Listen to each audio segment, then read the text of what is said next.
Welcome to Enhanced Radio Classics, the podcast where we bring the golden age of radio into the modern era. I'm your host, Brian. On this podcast, I don't just replay old-time radio episodes. I enhance the sound for today's listeners and dive deep into the history and stories behind the program.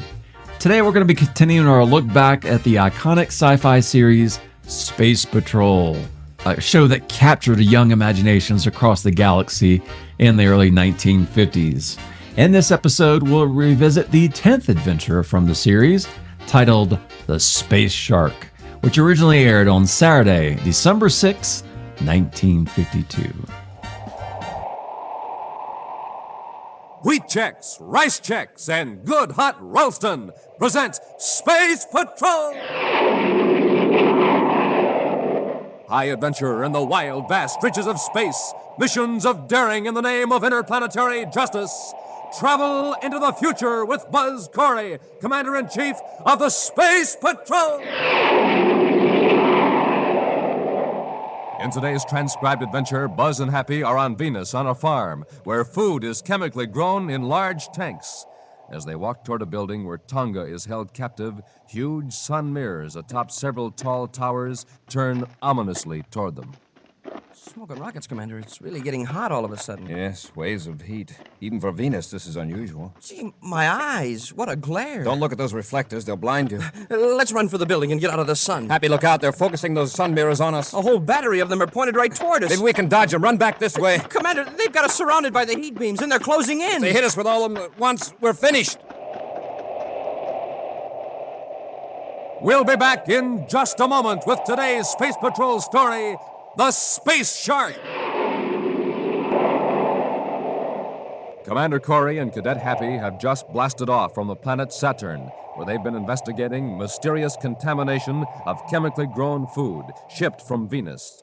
In the meantime, Tonga, the assistant security chief, is also doing some undercover investigation work on Venus, working as a chemist on one of the farms. Now, through the nose port of Terra 5, Buzz and Happy watch Saturn's shining rings looming up large before them. Raise our vector about 5 degrees, Happy. Want to clear the rings with plenty of space to spare. Yes, sir. You know, it's too bad anything so beautiful is such a menace to spaceflight. But by the time you're close enough for them to be a menace, the rings are no longer beautiful. No, because you can see the individual hunks of rock making up the rings. And yet from a distance, they look as though you could ride a surface car around them like on a smooth racetrack. Only in this case, it's the racetrack that does the moving. Well, it's 1100 hours Universal Star Time, Happy. We ought to be hearing from Tonga pretty soon. I hope she found out more about how that food is getting contaminated than we did. Yeah, those samples we examined on Saturn turned bad after they arrived from Venus. So maybe the chemical farm they came from is still pure, huh? Not necessarily. Perhaps a chemical with a delayed action was put into the hydroponic tanks. Tonga calling Commander Corry. Tonga calling Commander Corry. Corry here. Go ahead, Tonga. Commander, how soon can you come to Venus? We just blasted off from Saturn. It'll take at least 3.5 hours. Something wrong? Why, no, to the contrary. I found out how those harmful chemicals are getting into the hydroponic tanks. Good. A group of racketeers are trying to force the farm operators to pay for protection. They've bribed workers to put the contaminating chemicals into the tanks. Then, for the owners who pay the price, the tanks stay pure.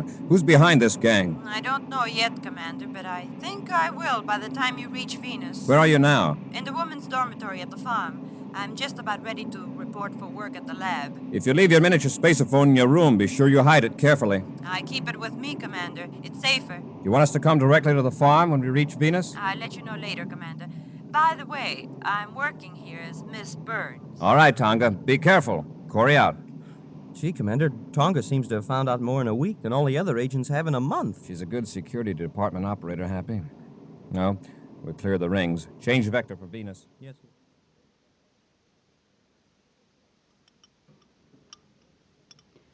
Ready for the spectroscope check on specimen 28, Mr. Baxter? All right, Miss Burns. Negative. Well, this whole group of samples tests pure. I hope we have as good luck on the next group. Oh, never mind that now, Miss Burns. I'll handle it. Oh, but I thought you wanted all these samples analyzed before the morning shift ends. There isn't much more to do. I'd like to have you take this report over to the superintendent's office. Why, yes, Mr. Baxter.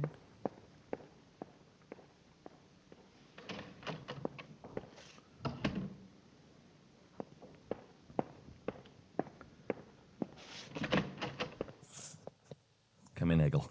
Where is she? I sent her on an errand. That space patrol spy. I wonder how much she knows. Not very much. I've kept close watch on her ever since we found that she's a space patrol agent. But that was 3 days ago. She's been here a week. I'd like to know where she kept that spaceophone. I've had her room searched at the women's dormitory. She's got it hidden, all right. Perhaps it's under the floor. Baxter, you should have put that concealed microphone in her room in the first day she was here. Look, I can't handle everything. We got to get rid of her without exciting suspicion. How can we do that? The space patrol would investigate. Supposing there was an accident. Supposing she mixed the wrong chemicals and there was an explosion. She's too careful, too smart. I've got it. This will do fine. What is that? A harmless chemical used by Miss Burns almost constantly. But this bottle... Someone might easily confuse the names of the two chemicals. They're very much alike. What does this chemical do? A few drops mixed with any acid solution will produce a deadly gas. The gas, it soon dissipates. After a few seconds, when it's mixed with air, it's harmless. But if someone were leaning over a container of it when it first formed... Baxter, I can't pronounce the name of this substance, but it's the solution to our problem. Fix it up. I better get out of here before she gets back.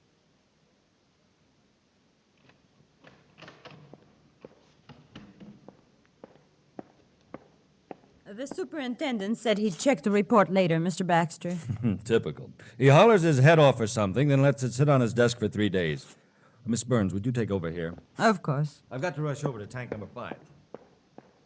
I'll be back as soon as possible. Right, Mr. Baxter.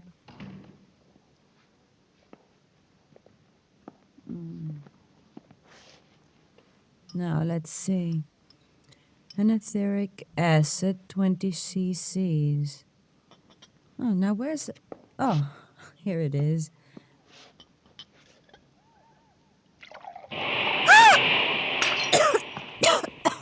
Oh.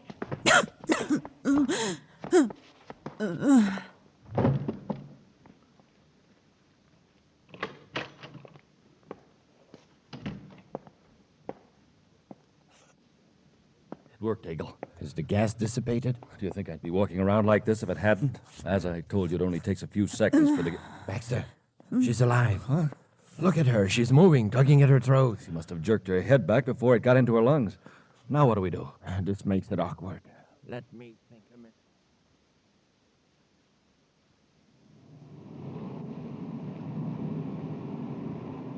Well, at this acceleration, we'll reach Venus in half an hour, sir. Want me to take over? No, thanks, sir. I'd just as soon bring her in, if I may. Well, fine with me. Happy.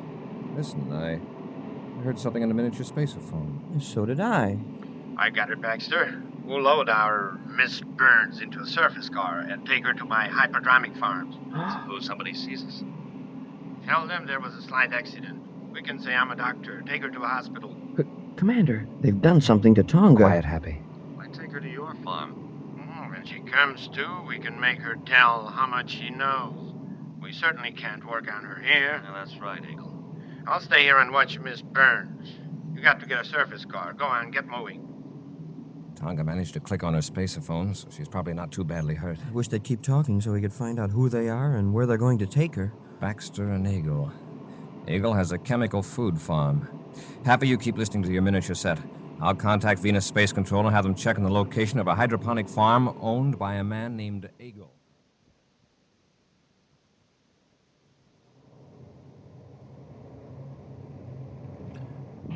Our passenger seems to be very quiet back there. Well, apparently that gas just missed being totally effective. Here, pull up in front of this building.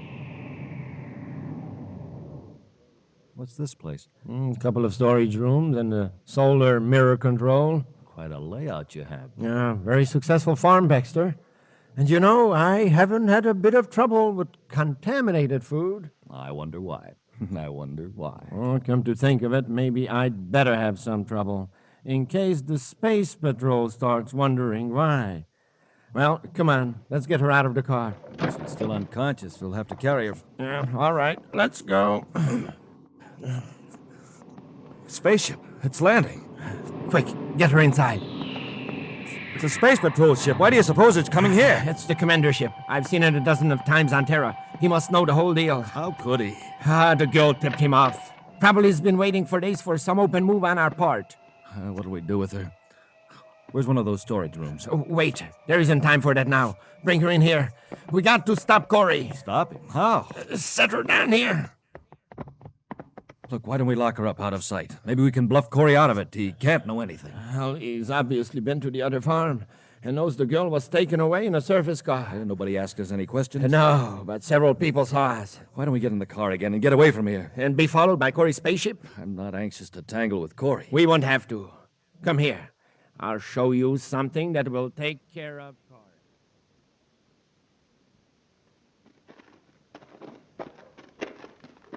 Commander, I'm not sure, but I thought I saw 2 men carrying Tonga into that building down there when we were landing the ship. That means she's still unconscious. Yes, we've got to be careful, Happy. It's lucky she managed to turn on her miniature spaceophone. And even when Eagle and Baxter weren't talking, it picked up the sound of the surface car motor and led us right here. This farm is more than just a front. Looks like a well-run operation. Well, then why does Milton Eagle get mixed up in a gang of racketeers? Very likely he's one of the higher-ups, if not the kingpin.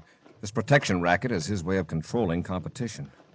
What are those big shiny pieces of metal on top of the towers? Those are solar mirrors, Happy. They can be focused on the food tanks to raise the temperature. Some of them seem to be moving now. They have to keep pace with the sun. Also, if the mirrors were kept focused on one tank too long, it would scorch the plants, probably boil the water. Oh, I see. I'm not so sure our rival hasn't aroused interest, Happy, so be on your guard.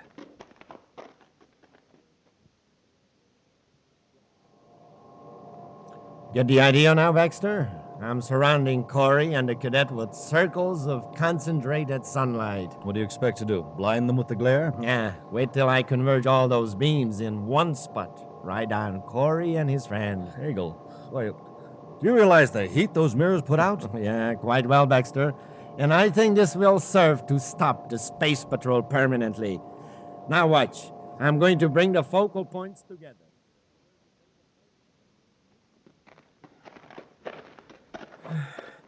Gee, Commander, sure it's getting hot all of a sudden. Yes, waves of heat. Even for Venus, this is unusual.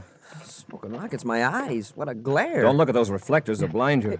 Hey, let's run for the building and get out of the sun. Happy, they're focusing those sun mirrors on us. The whole battery of them. Maybe we can dodge them. Run back this way. Hey, Commander, we're surrounded by heat beams, and they're closing in. If they hit us with all those at once, we're finished. We'll be back with Space Patrol in just a moment. Buzz and Happy are on the grounds of a chemically grown food plant on Venus in an attempt to rescue Tonga, abducted by 2 men who've been putting poisonous chemicals in the food tanks of competing operators. The 2 conspirators, Milton Eagle and Richard Baxter, have seen Buzz and Happy approach the building where they're holding Tonga. Eagle has focused several sun mirrors toward the 2 space patrolmen, surrounding them with heat beams. Inch by inch, the circles close in around Buzz and Happy as Eagle tightens the wall of searing heat. Look at them, Baxter. Ha! They can't move in any direction. Grass all around them is burning. Yeah, and a few seconds ago it was fresh and green. It must be stifling inside those beams. Look at them. Even from here, you can tell they're gasping for air. Well, we might as well finish them off. Oh, no, you don't! Grab her, Baxter. Let go of me! Get your hands off of that panel. Pull her away, Baxter. I'm trying to. Let go of me! Found you, come away. Let go of me! I've got her, Eagle. Now I'll finish off Corry and... she cut off the beam. Get them on, quickly. There isn't time. Corry and the cadet are headed toward us. Drag the girl out to the surface car. Quick! Good struggling, do you hear? Take your hands off me! We haven't got time to pamper you, Miss Burn. There. Now you can carry her. And hurry up, into the car.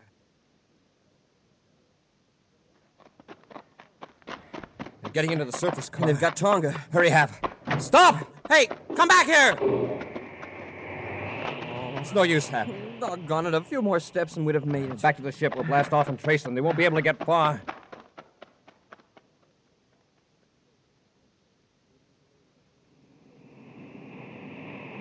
It was close. Plenty close. We aren't away yet. They look for us with their ship. Maybe put up a roadblock. Confounded girl. Why don't we get rid of her for good? Throw her out of the car. No, you fool. As long as she's with us, Corry won't get robbed. Where are you taking me? That's a good question. Where are we taking her? We're gonna blast off for Neptune. Blasting off for Neptune? In this surface car? You must really have knocked her silly, Eagle. I got a spaceship in a private spaceport a couple of miles from here. With a little luck, we can blast off before Corry spots us.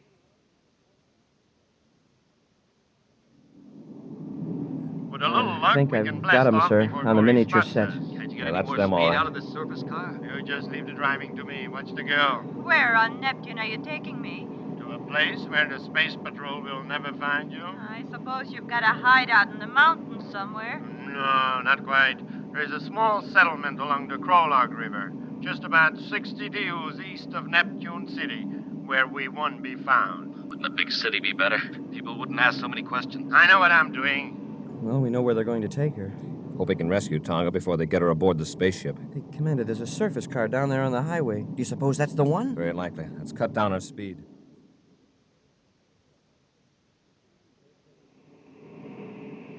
The spaceport isn't much further, Baxter. What kind of spaceship do you have? My, such an inquisitive woman. But I'll tell you, I'm rather proud of it. It's a Class B space cruiser, one of the largest private ships made. A Class B space cruiser. How nice.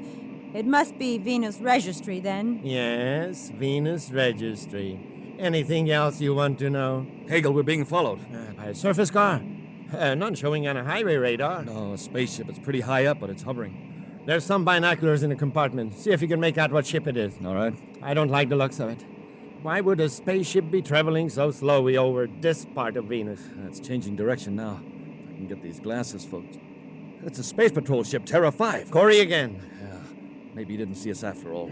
There were other surface cars on a highway near my farm. Wonder how he happened to follow this one. Strange. Miss Burns, why do you keep playing with that locket? Why, I didn't know I was. Give me that. How dare you? Oh, rather large for a locket, isn't it? Snap it open. Now isn't this interesting? What is it, Baxter? Miniature spaceophone. So that's how Corey's been able to find us.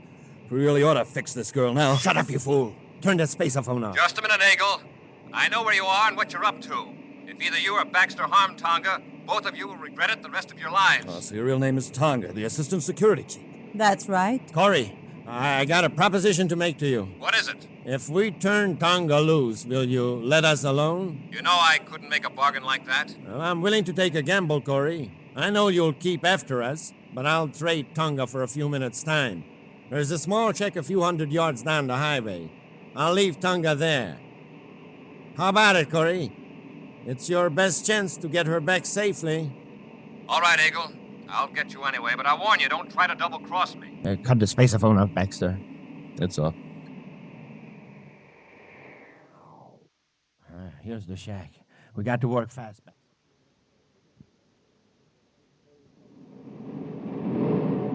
Corry's landing right where I figured he would. Stay behind the trees until he's out of the ship. Why don't we get in the car and get to your ship? Why waste time? While Corry is in the shack rescuing Tonga, we'll put his weapons out of commission. Why not wreck the controls so he can't blast off? Yeah, and have him alert other space patrol units?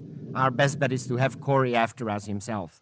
Don't tell me your ship is faster than Terra 5. No, but his ship isn't faster than the Shark. The Shark? Yeah, it's a cosmic missile with a special view scope device.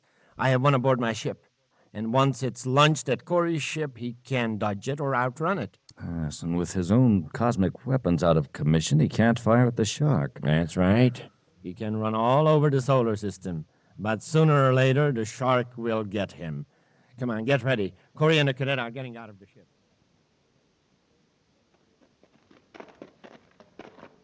Here's the shack, sir. I sure hope they kept their word and left Tonga here. Eagle and Baxter are putting a lot of faith in a few minutes head start, but it won't do them much good. Try the door, Hap. Right.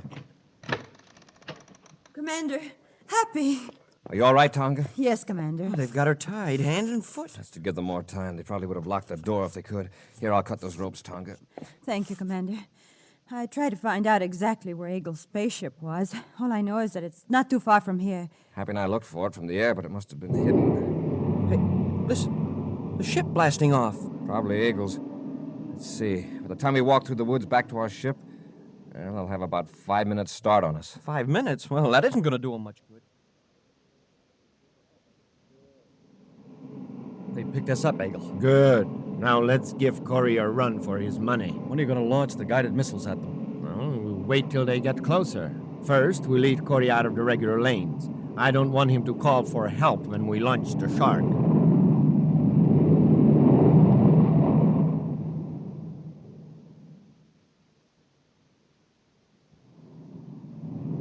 We aren't gaining very fast, sir. They must realize they can't escape. Turn on the spacephone, Happy. I'll order them to surrender. Commander Corry aboard Terra 5 to Milton Eagle aboard Private Cruiser 398. Come in. Eagle to Commander Corry. Is something wrong, Commander? Eagle, the smartest thing you can do is surrender. Head for Saturn. It's the closest planet. Sorry, we have other plans. I order you to surrender. We're armed, you know. Oh, of course. Happy, stand by to fire a warning rocket. Yes, sir. Eagle, I don't want to use force unless it's necessary, but I'm prepared to do it. Commander, something's wrong with the firing mechanism. What? The electronic controls are out of order. What about number 2? They're all out of order, sir. That's right, Commander. Baxter and I took care of that while you were rescuing Tonga. We can still overtake you, Eagle. Meanwhile, we can call units from Saturn. You're going to be pretty busy, Commander. Baxter and I are sending you a present.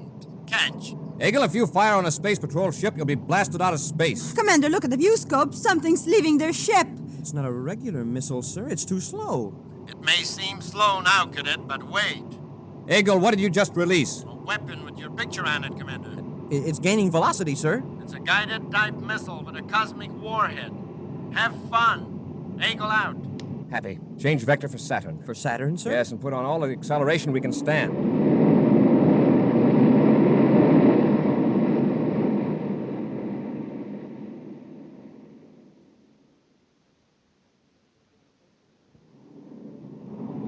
It's getting closer, Commander. Head for Saturn's rings, Happy. For the rings? Yes, get on a tangent with the outer ring. All right, sir, but... Commander. Yes, sir. The rings are made up of big chunks of rock. If we get too close... That's the idea, Tonga. We'll get as close as possible. We're going to let those rocks run interference for us. What an idea. Just like football at technology school. Blocking back, trailing you. Tonga, bring the forward view scope up to full sensitivity. We'll pick out a nice big rock. Yes, Commander.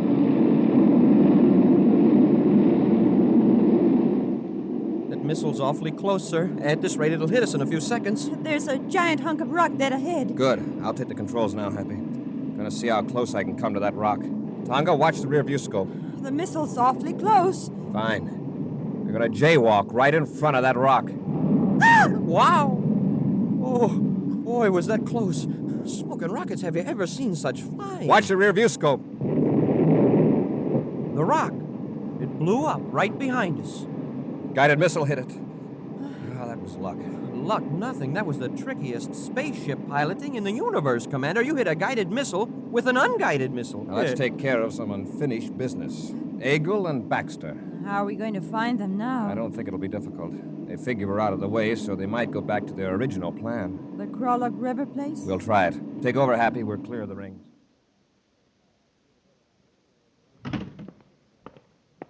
Well, I lined up another ship for us, Baxter. Good. When do we leave Krolok? In a few hours. One of my men is bringing a ship in from Neptune City. Well, it can't be too soon to suit me. I don't like this place. Ah, what are you so jittery about? We don't have to worry about Corry anymore. I know. I just don't like Neptune. I'm used to Venus. You get plenty of sunshine. Get your hands up, Eagle. You too, Baxter. Corry. Get the weapons, Happy. Yes, sir. Corry, how did you... the guided missile, you couldn't have escaped the shark? The shark, if that's what you call it, stubbed its nose on a rock just off Saturn. As a pet, it wasn't too trustworthy. You were so sure you'd finish Corry, I told you not to come here. Now, Baxter. No recrimination. We gambled and we lost. Take it easy, Baxter. Like me! No, you don't, Eagle. Now, Eagle. Are you ready to come along? Yeah, sure. Okay, Corry. I'll come along. Yeah, you know, you're not very agile, Eagle. You'd better stick to taking it easy, like Baxter.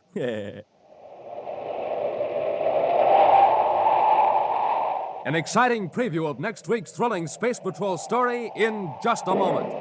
And now for a preview of next week's exciting Space Patrol story. Buzz and Happy and their spacesuits on a tiny asteroid are approaching a criminal who has stolen evidence that's needed to convict a crime syndicate. He's got the metal box, sir, with the evidence. All right, Shura. Come out of that crater and get into our ship. I'm getting into my own ship, Corry, and you're not going to stop me. All right, we'll come down and get you. Take one more step and I'll use this gun on you. All right, have it your way. I warned you. Drop, Happy. Wow, that was close. The gun chipped a hunk of rock loose as big as your head. Stand still, Happy. I think Chura means business. He does, and it isn't funny business either.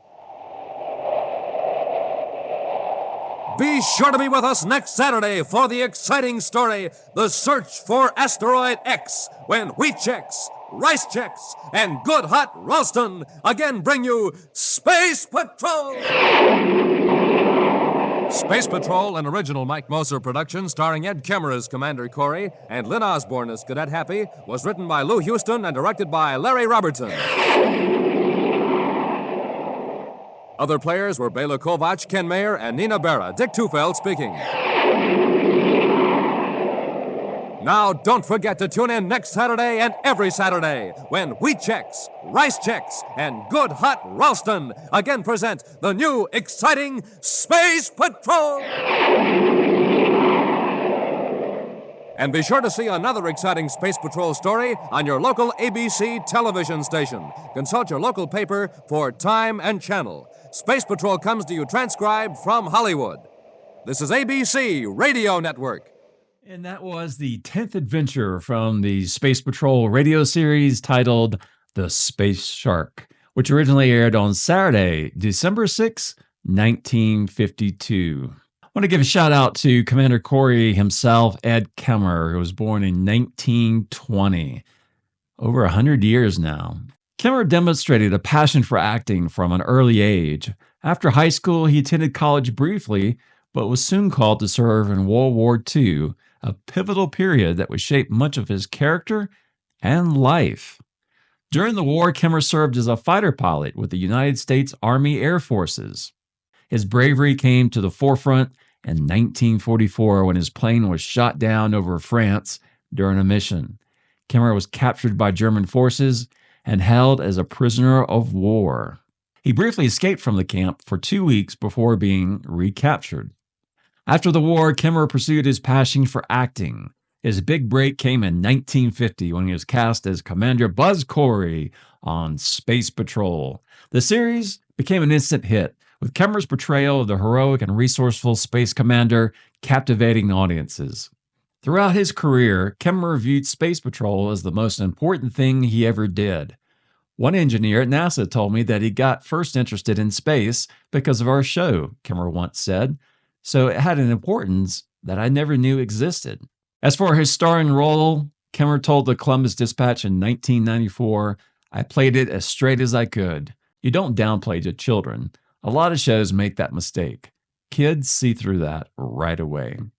After Space Patrol, Kemmer was a guest star in various primetime television series, including the classic Twilight Zone episode Nightmare at 20,000 Feet, in which former space hero Kemmer co-starred with future space hero Captain Kirk himself, William Shatner.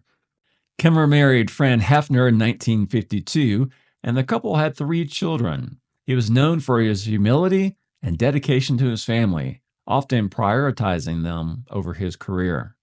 In his later years, Kemmer enjoyed attending conventions and events celebrating classic television, where he remained a beloved figure among fans of Space Patrol. Ed Kemmer passed away on November 9th, 2004 in New York City of a stroke. Kemmer's life is a unique blend of history and entertainment, embodying the spirit of a true hero who bridged the worlds of reality and fiction. All right, that is all I've got for Enhanced Radio Classics Space Patrol Edition. My name is Brian. Thank you for your support and for listening.